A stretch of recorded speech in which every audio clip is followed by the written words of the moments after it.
Dans une zone côtière comme celle de Cotonou et de Porto Novo et toute la bande littorale de l'Afrique de l'Ouest, c'est aussi la lutte contre les inondations, l'invasion de la mer dans une région qui est très plate et qui est très exposée aux effets de la hausse du niveau de la mer. Beaucoup de quartiers sont exposés à ce phénomène de l'érosion côtière. Et cette langue qui se trouve depuis Ilakodila jusqu'à Grand Popo, on doit tout faire pour préserver ça. Et donc, il faut rapidement agir. Du moment où nous ne polluons pas, ceux qui polluent paient. De petits gestes, ça peut effectivement porter, et c'est ce à quoi j'invite les Béninois.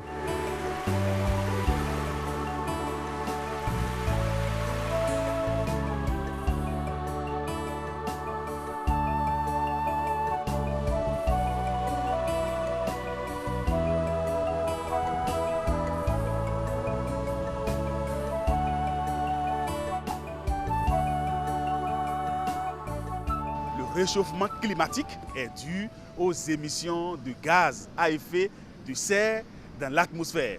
Et ces gaz à effet de serre ont pour effet d'augmenter la température globale de notre planète. Les calottes polaires qui devraient normalement garder une proportion d'eau sous forme de glace commence par fondre.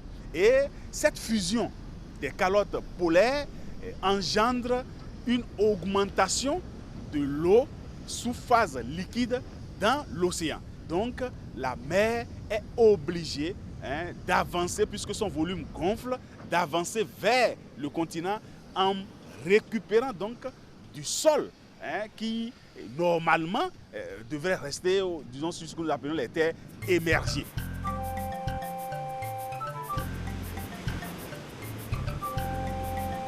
Les allers et retours de l'eau de mer, lorsque l'eau vient sur le continent, en retournant, eh bien, cela collecte de la matière, c'est-à-dire le sable, ce qui fait qu'on parle d'avancée de la mer.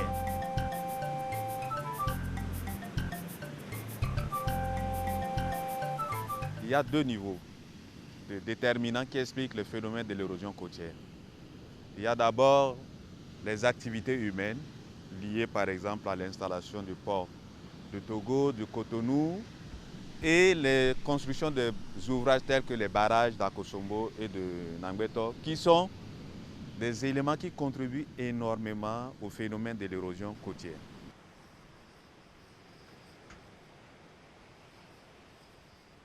Les pays côtiers ont l'avantage d'installer un port pour les importations. Alors, l'installation d'un port demande la stabilisation de l'eau au niveau des quais pour le débarquement des marchandises. Et pour cela, il y a par exemple des jetées qui sont donc construites. La jetée, c'est la construction en pierre pour stabiliser la zone d'entrée des bateaux dans le port. Et donc vous allez voir pour Cotonou, donc c'est construit à l'est du port. Et donc le côté ouest du port, je veux parler donc de la zone de Fijirosé. Pour ce qui concerne Cotonou, eh bien cette zone-là est stable parce que les courants, lorsqu'ils arrivent, eh bien ils déposent plutôt des sédiments. Mais à l'est, vous voyez, de la jetée, donc quand je parle par exemple du quartier Jacques, du quartier Donatin, etc., donc à Cotonou, eh bien, ces zones-là sont sujettes à la reprise des sédiments, pour dire de façon simple, à l'avancée de la mer, donc à l'érosion de la côte.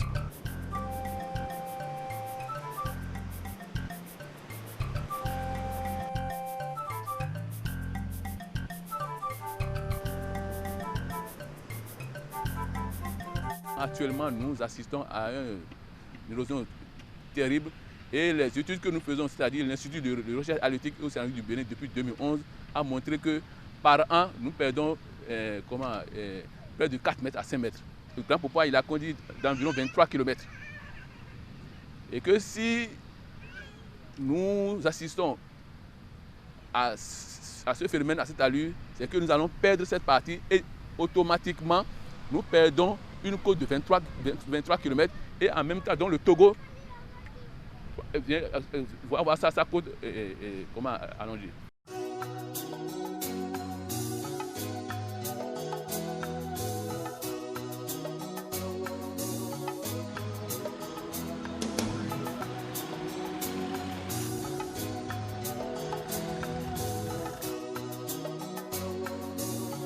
Le Togo n'a que 50 km de côte. Et sur les 50 km de côte, nous avons deux façades. Il y a une façade d'accumulation du sable, qui est la façade ouest par rapport au port de Lomé, et une façade soumise à l'érosion, qui est la façade est par rapport au port de Lomé.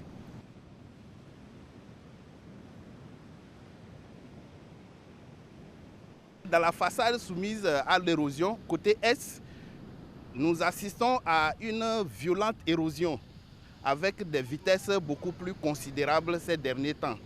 De 2012 à actuellement, sur certains secteurs de côte, nous avons enregistré des vitesses de 20 mètres, dans certains 25 mètres par an.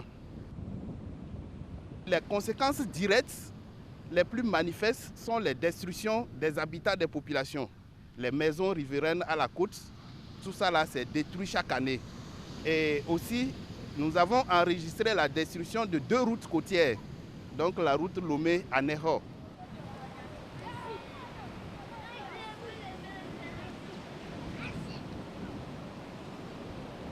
Sur le plan économique, qui n'est pas tellement visible, on se rend compte qu'avec l'érosion côtière, on ne peut rien planifier comme plan de développement dans la zone côtière, étant donné que c'est une zone qui n'est pas sécurisée.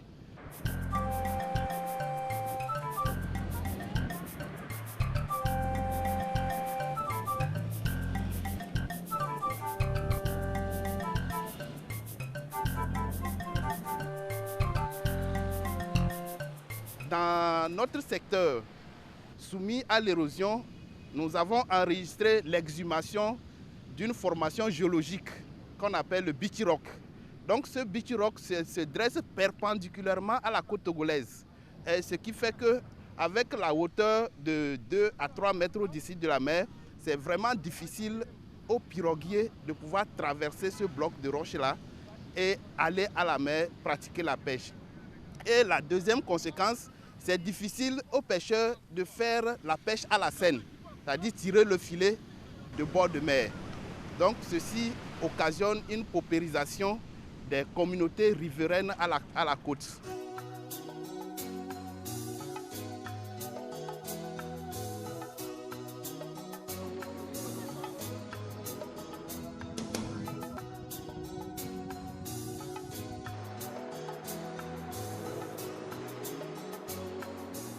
Erosion at the seaside, and that has to do with the corridor of the coast. And when you look at it, you will find out that if the governing system of our country does not take it seriously, it's going to be a case like that of those in the Western world where the sea comes to engulf everybody and carries everybody away. So I figure here in Accra, for instance, if you go to the regions of Tema, you will find out that the state is trying to fill the coast, but that is not yet, it's not sustainable. The sustainability is what we're looking for, and it should be worked on. First of all, I would say that it's a very deplorable situation. Of course, yes, that people live around the coastal area, and they do not know the danger that it poses. So I think that our heads of states or the heads of states of various countries involved should do anything or everything they can, not only to work on it partially, but to work on it to fix it sustainably so that it continues to be kept away from humanity. Because if they continue to look at it and it continues to be like it is, there is coming a time when we might have the tsunami also in Ghana or maybe in Togo or Nigeria. Or in the Côte d'Ivoire.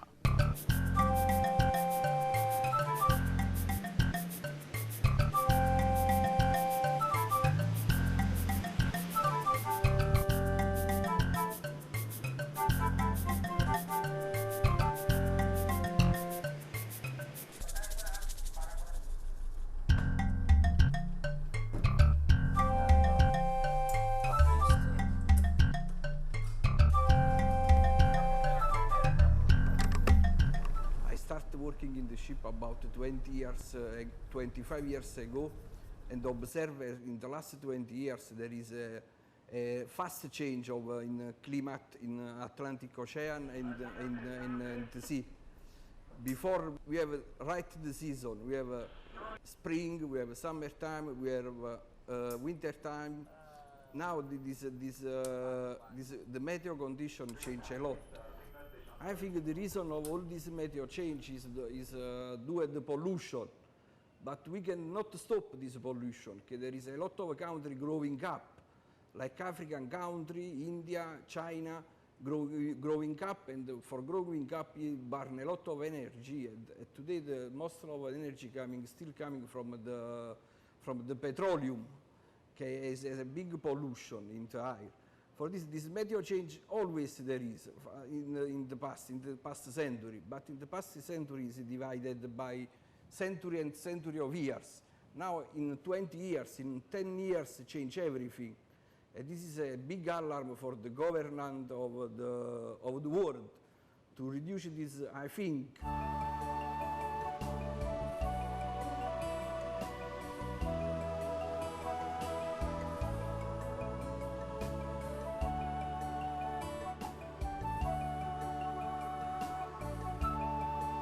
Des actions passées qui ont envisagé des ouvrages directs de protection de la côte. Et ces ouvrages sont constitués d'épis, les épis qui sont des ouvrages perpendiculaires à la côte, et les brise-lames qui sont des ouvrages parallèles à la côte. Tous ces ouvrages ont été faits en enrochement. Nous avons fait aussi un ouvrage de protection des berges de l'embouchure du lac Togo, que nous appelons revêtement en enrochement. Donc, voilà quelques actions qui sont menées jusqu'aujourd'hui pour faire face au phénomène. Lorsque le Togo a commencé par réaliser des épis, nous avons constaté du côté bénin un problème d'une vitesse incroyable en ce qui concerne l'avancée de la mer. Lorsque le courant trouve l'épi, le courant est bloqué, mais quand le courant contourne l'épi, ça prend encore davantage de force. C'est comme un tourbillon. Et cette langue qui se trouve depuis la Kodila jusqu'à Grand Popo, on doit tout faire pour préserver ça.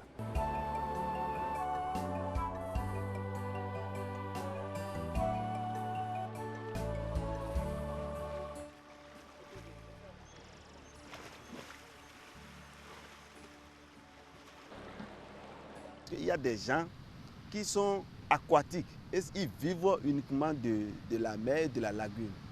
Quand ils vont les déplacer, quelle activité l'État peut leur attribuer pour que ceux-là puissent vivre aisément vis-à-vis de leurs choses-là? Ce que moi je vois, s'ils peuvent nous aider, les autorités, s'ils peuvent nous aider à limiter l'avancée de la mer, ce sera notre chose à tout. Il ne faut pas que chaque État se lève pour dire que je vais lutter contre l'érosion côtière.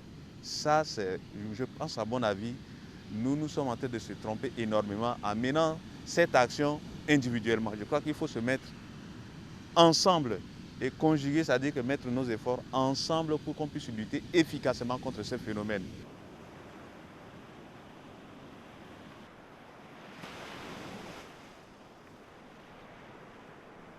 Personne n'est arrivé encore à établir des réelles frontières sur les mers et donc sur l'eau. Et donc on ne peut pas établir des frontières sur la gestion donc, du phénomène de l'érosion côtière. D'où la nécessité pour les États de la côte ouest africaine de mettre leurs efforts ensemble pour faire face à ce phénomène-là. À Accra, où nous sommes, eh bien, pendant des années, Accra a trouvé des solutions d'arrêt de la mer par la construction des épis. Aujourd'hui, cela est en train de dépasser les solutions trouvées pour le moment. Donc, la question de l'érosion côtière dans les côtes ouest africaines réside dans une approche globale, intégrée, où tous les acteurs, tous les États doivent se mettre ensemble, conjuguer leurs efforts pour faire face à ce phénomène-là.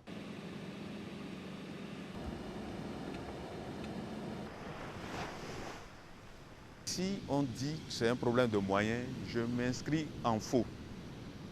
même avec le peu de moyens, on peut développer déjà beaucoup de stratégies pour vraiment faire face à ce phénomène. Je donne un exemple tout simplement. Si par exemple on dit pour mobiliser 50 milliards pour construire des épis, le Bénin seul peut mobiliser les 50 milliards en combien de temps? Alors que si nous nous mettons par exemple dans le principe, c'est-à-dire que dans la philosophie d'être ensemble, c'est-à-dire si nous protégeons la côte béninoise, on est sûr de régler le problème déjà du Nigeria et le problème du Togo. Donc les 50 milliards ne peuvent que mobiliser par ces 3 pays. Or, si on prend les 50 milliards pour les 3 pays, ça fait combien? Vous voyez, le coût est déjà minimisé. Les moyens existent, mais tout simplement, c'est la politique qui manque. C'est la philosophie, c'est la vision qui manque dans ce sens.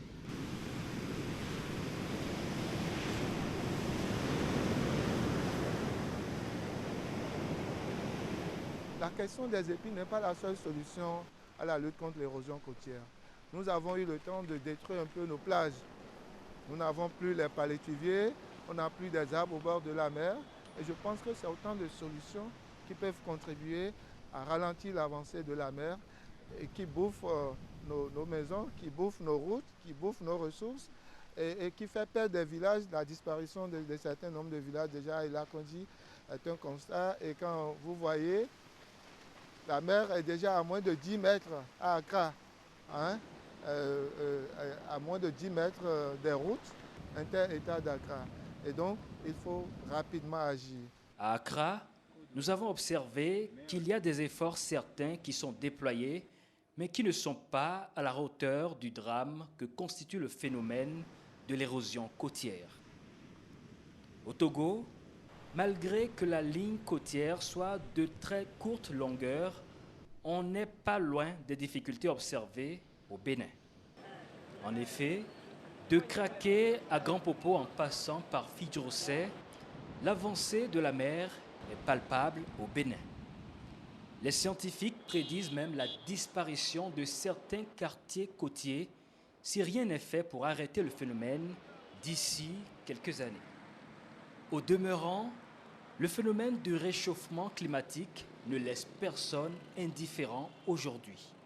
C'est ce qui explique les démarches du président de la République du Bénin envers ses pairs et la communauté internationale afin de fédérer les attentes des pays africains à la veille de la COP 21. Lorsque le président Hollande est venu à Cotonou, le changement climatique a été à l'ordre du jour de ses entretiens avec le président Boni Yayi. Il a pu mesurer l'engagement du Bénin et partager la réflexion béninoise. Cet engagement est très fort. Le président Boni Yayi s'est beaucoup engagé et nous comptons beaucoup sur lui à Paris avec les autres partenaires africains pour tirer la conférence vers un accord universel et ambitieux.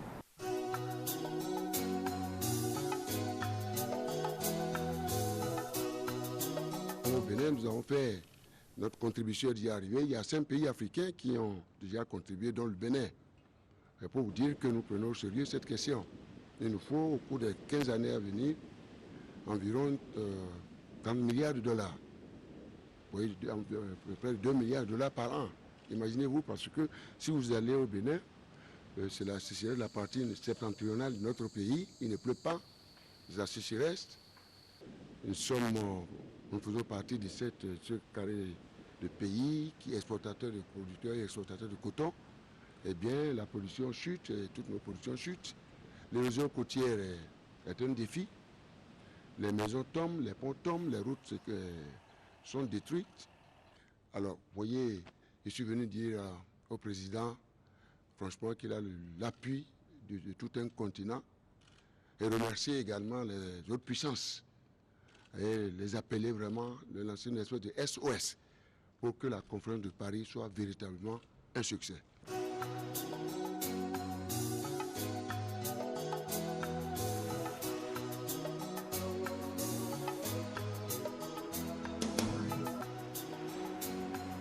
Pour le sommet de Paris, que nous appelons, nous les scientifiques, le sommet de la dernière chance, puisqu'il faut forcément un nouvel accord après le protocole de Kyoto qui est arrivé donc à expiration. Il faut un accord qui sera, disons, beaucoup plus exigeant par rapport à la réduction des émissions de gaz à effet de serre et par rapport à l'adaptation des pays qui sont en voie de développement. On espère qu'il y aura un accord et que les gros pays comme les États-Unis acceptent finalement de s'engager dans la lutte pour la réduction des émissions des gaz à effet de serre qui ont pour corollaire tout ce que nous vivons aujourd'hui en termes de catastrophes naturelles.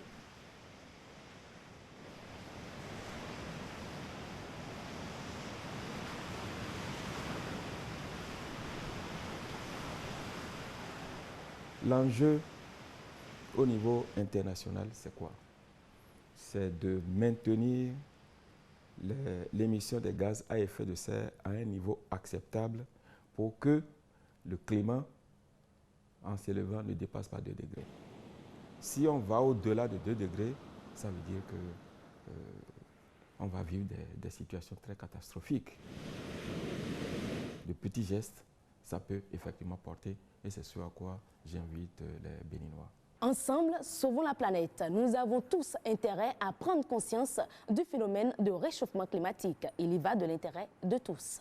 Prenons garde, nous avons tous intérêt à prendre conscience du phénomène du changement climatique. C'est le moment à jamais pour nous de prendre conscience du phénomène du réchauffement climatique. Nous devons nous mettre ensemble pour sauver notre planète. Unissons nos efforts pour sauver la nature.